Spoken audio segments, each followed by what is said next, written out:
This person says, I appreciate you. You aren't afraid to call out the hypocrisy. I did a brief scan of your page and I see that it looks as if you are a veteran. So back at you with the appreciation first and foremost.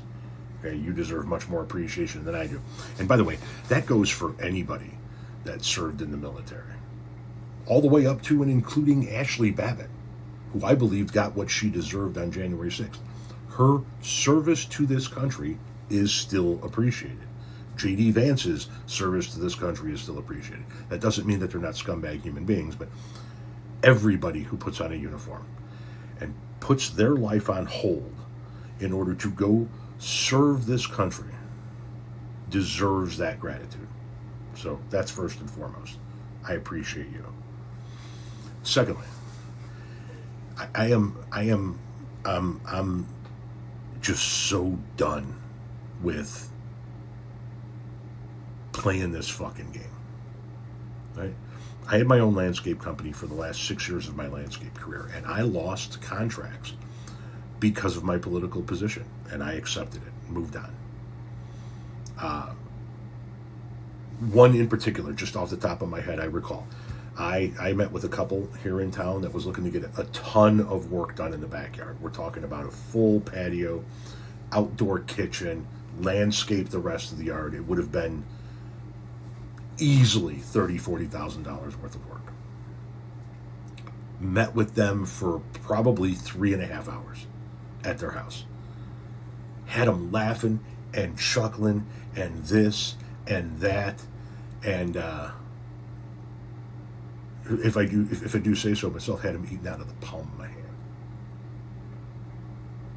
The next day they called me up and they said, yeah, they're going to go in a completely different direction. And what had happened was somebody that knows them and knows me and disagrees with me politically got a hold of them because they had posted on their Facebook about what a fantastic meeting they just had with this landscape contractor. And they were describing me. And the guy that knew me and hated my politics called them and showed them my Facebook profile and how against their politics I was. And so they canceled the contract. It wasn't even a contract at that point, but it was going to turn into a contract. They said, we're not doing business with you. You got it. I knew that that was part of what I was doing by putting my politics out there. I put my politics out there while also running a company that is dependent on the public to buy my goods or services. There are going to be people that don't like my politics, and I'm going to lose contracts as a result. Fair enough. There are places I don't shop because they put their politics out there. Now,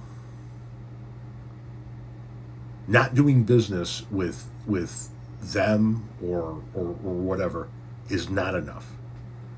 Now we got to get everybody fired. So okay, we're going to get everybody fired. That's what the right did to the left in the wake of the Charlie Kirk assassination. If you didn't properly mourn Charlie Kirk, then they were going to get you fired. They were going to find out where you worked and they were going to call your employer. And even if your employer agreed with everything you had to say, there would be so many phone calls, there would be so much disruption to that company that it wouldn't be worth having that employee on staff anymore.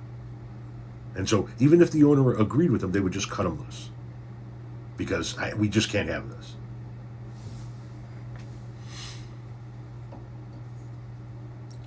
And since I've been doing content, political content, I've had a ton of people attempt to cancel me, right? And I've had people put they've gone to the point where they know they can't call an employer because I work for myself. They know they can't put my home address out there because I've put my home address out there. My home address is public knowledge. They know they can't go to any customers that I might work with working for myself, right? They can't go get people who are customers to not want to work with me, or vendors to not want to work with me, or suppliers to not want to work with me, because that's not a thing. They can't expose my real name and where I live because I use my real name, I use my real face, and I'm not shy about where I live. And so they can't cancel me. They can't call an employer and get me fired, at least right now. Who knows? I might not be able to work for myself the rest of my life, and I might have to go back to work for somebody else. But right now, that's not a thing. They can't expose my name. They can't expose where I live. They can't expose where I work. They can't get me fired. They can't cost me customers or vendors or suppliers.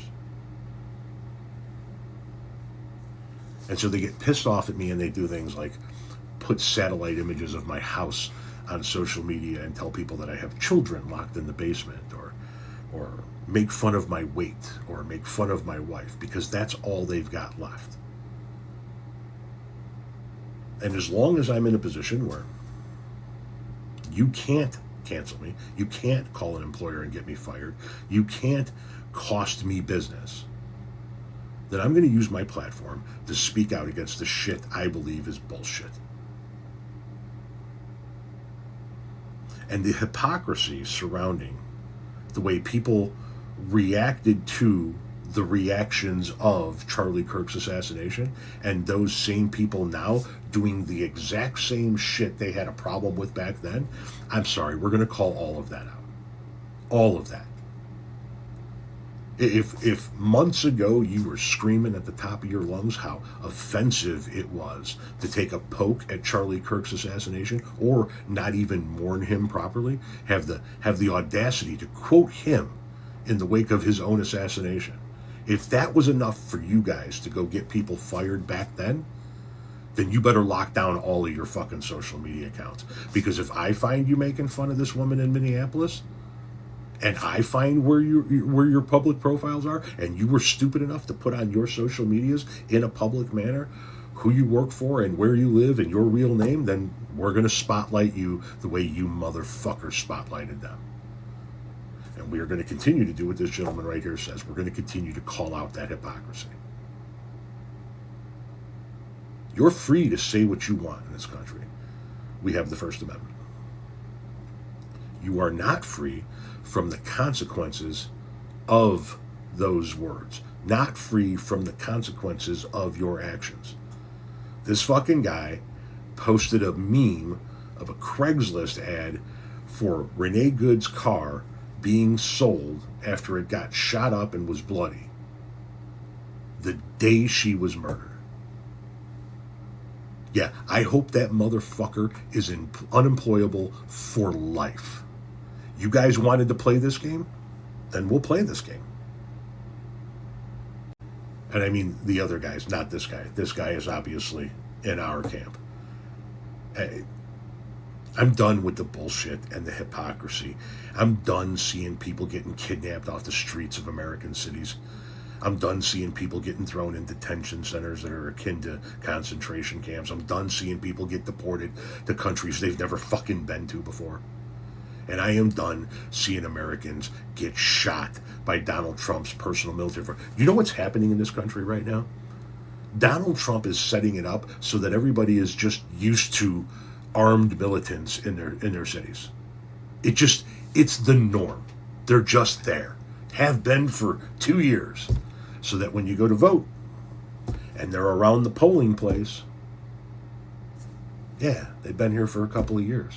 It's the big deal. I mean, we've been trying to get them out of here, but